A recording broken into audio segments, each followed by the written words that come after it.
take it away. Tell us what is happening. The huge demonstration, the MAGA million marches in the States this morning. You're on the legal team. How is the legal challenge going? Are you going to win? Yeah, well, we are very confident we are going to win for election integrity. And so the goal of all of our litigation is to make sure that every legal vote is counted fairly, and illegal votes are not counted. It's that simple. And the Democrats, shockingly, are not on the same page with that. They just want to put in Joe Biden as the coronated monarch of America. And, you know, newsflash to the rest of the world, this is what we fought the Revolutionary War over, that we don't have a king of America. We have a separation of powers under a constitutional republic. We have free and fair elections. And so the media cannot just declare Joe Biden the president. This has to go through all of the legal challenges, all of the recounts. And what we're seeing on the ground here in now at least 7 states is that there have been unlawful activity on the ground, votes that are counted by non-residents, by dead people. Now this Dominion voting systems, which has altered the vote counts in possibly up to 28 states. This is a really big crisis. And so our litigation is trying to make sure that we protect election integrity, not just for the outcome of this presidential election, but for every election in the future. So, Jenna, it gets very confusing, particularly for us in Australia, because the media, the mainstream media, are all saying it's all done and dusted, nothing to see here. Biden is it. Even our own Prime Minister, I think disgracefully in my opinion, rushed out of this and immediately was on the phone to Biden. But tell us specifically, we also get a lot of news, or we get a lot of reports, conversation, gossip, Twitter, whatever it might be, about, well, this challenge has failed or this one's succeeding. You mentioned the Dominion voting machines, which are basically the shareholders are the Democrats, and these things appear to be rigged. Tell us specifically which particular legal challenges you think are the most likely to possibly overturn any of the so-called states that have been called for Biden instead of Trump.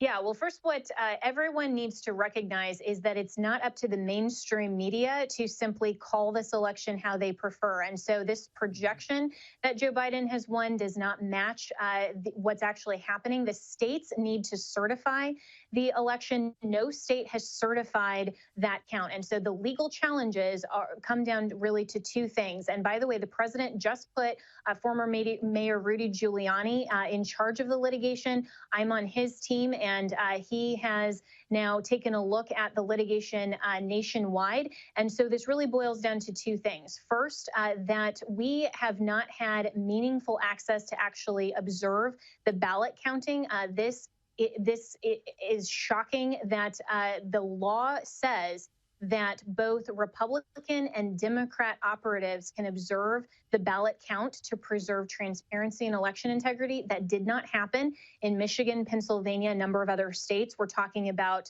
millions of ballots. And so those ballots are spoiled. And so we are very confident that we're going to prevail on those issues, because we've already had rulings out of Pennsylvania that have said that the judges understand that you have to go by the law. And so that's one issue. And then Dominion voting systems is the other really big issue. So what we're uncovering with all of the fraud and all of the irregularities and all of these votes that have been switched from President Trump to Joe Biden, deletions of votes for President Trump, all of this is not just an irregularity. It's not just a glitch. It's intentional. It's a feature of the system.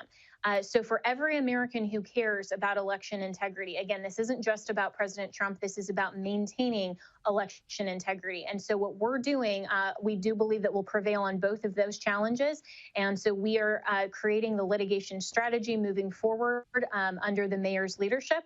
And we are simply asking the court not to certify false results, but to fashion a remedy that is under the United States Constitution appropriate. And I also want to point out one other thing. Our founding fathers who drafted and adopted our Constitution originally in 1787, they contemplated that there may be corruption, foreign influence, fraud.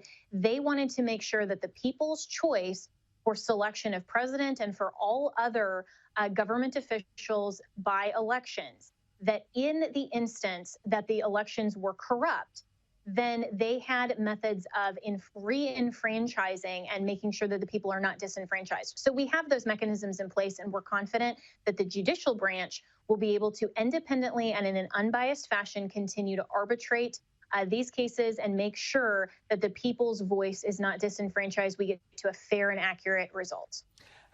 Jenna, Mark Latham, who's with us, actually took Mark Meadows around his parliament when he was out here a year or so ago. Mark Latham is the head of One Nation in the New South Wales Parliament. He's got a question for you, Jenna. Yeah, Jenna, do you think in the mainstream media it's just stunning the lack of awareness of how the American electoral system has always been susceptible to these rorts? You know, I'm a big fan of the great big books on American history. Lyndon Johnson rorting Coke Stevenson out of the Texan Senate spot in 1948 by 87 votes, thereafter known always as landslide Lyndon. And I suppose the biggest one in 1960, when the Kennedy machine rorted Richard Nixon out of the Illinois Electoral College votes, and also Johnson was at play in Texas. It was said on the night of the 1960 election that Kennedy rang Mayor Richard Daley in Chicago and said, how are we going there in the election? And Mayor Daley responded, well, Jack, I got to tell you that with all the friends you got here in Chicago, there's no way you can lose Illinois. And what he was referring to was that everyone in the cemetery voted for Kennedy ahead of Nixon. And Nixon was tempted to run a recount and legal challenge, and probably convinced by outgoing President Eisenhower he didn't do that for the sake of national unity. But can I say how good it is that President Trump is not tapping the mat and he's standing up to a system that's long been susceptible? What can we do about the American system and raise awareness of how this has been going on for a century or more? Yeah, well, thank you so much for that, and also for acknowledging that President Trump is doing the right thing to make sure that we are preserving and election integrity, and also calling awareness to what has been going on for much longer. And of course, the mainstream media has an attention span of, maybe 5 minutes, and they're wanting to completely discount history. They're wanting to completely discount law. They want to pretend that this is so unprecedented, and it's just that President Trump refuses to concede, and he just doesn't want to leave after he has been defeated. That is not the fact. That is not the truth, and that's certainly not anything that the law and the facts show. And so these legal challenges aren't unprecedented. I mean, just back in 2000, I'm old enough to remember when there was a contest in Florida over about 3 counties and districts, and that went all the way up to the Supreme Court. And it's not that the Supreme Court substituted its judgment for the will of the American people. It's that it fairly and appropriately applied the law and the Constitution to get to the outcome. And ultimately, even though the mainstream media had projected Al Gore as the winner, we ultimately had President George W. Bush. So this has happened more than once in our nation's history. And so what we can do to raise awareness, I appreciate you having me on to explain this and acknowledge all of this, but to continue to push back, and especially against big tech that continues to flag the president's tweets and to flag all of the members of the legal team by saying, this is disputed, yet they won't flag any of Joe Biden and his so-called transition team when he's not actually president-elect. No state has certified. And so that is a conclusion and a rush to judgment. And you better bet that's disputed. But big tech is in on it. Mainstream media is in on it. And Joe Biden is just trying to fly under the radar. And they want to have a rush to judgment and say, trust us, but don't verify. And by the way, we're the ones who also, the mainstream media, who pushed the Russia collusion hoax for 3.5 years, they pushed the impeachment hoax, and they wanted this investigation for 3.5 years.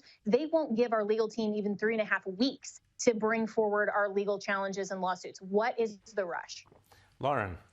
Jenna, nearly half of Americans believe that elections are unfair or rigged in some ways, studies have shown. In fact, NPR did a study showing that vastly more Democrats believe elections are unfair. When Republicans were polled, it was around 9% of Republicans and 48% of Democrats who felt there was some sort of rigging going on. Where are the Democrat voices? Are there any on the left that are saying, for the sake of our republic, we should look into this? Yeah, no. And, Joe Biden, as the leader of their party, is refusing to acknowledge that every legal vote should count. In fact, he keeps saying we're going to keep counting the votes until basically he wins. And he keeps saying that all votes should count, which is an open invitation and opportunity to say that even you know, the non-residents, the dead people, all of these irregularities should count. And so as the leader of his party, he needs to call for unity in that way. But the only thing that the Democrats are good at is having double standards. If they didn't have double standards, they wouldn't have any standards at all. And so their hypocrisy here is that they are calling now for nationwide unity in that they want to shut up and silence the Republicans and President Trump, who is calling for election integrity, and say, you know what, even though we are the party who have been bailing out and condoning all of the rioting, looting, the arson, all of the unlawfulness and all of the outright criminality over the last 8 months, we're now going to say it's your problem. Just shut up and bring unity here only because we want to be in charge. That's not how America works. And that's certainly not what President Trump is willing to do, because national unity is around the rule of law, not just simply a self-declared ruler. Jenna Ellis, always so great to have you on Outsiders. Thanks so much for coming on this morning, and good luck in your quest. Many outsiders are there behind you, hoping that it all works out. Thanks for coming on. Go, Jenna. Thanks so much. I'll let the president know. Thank you. Thank you.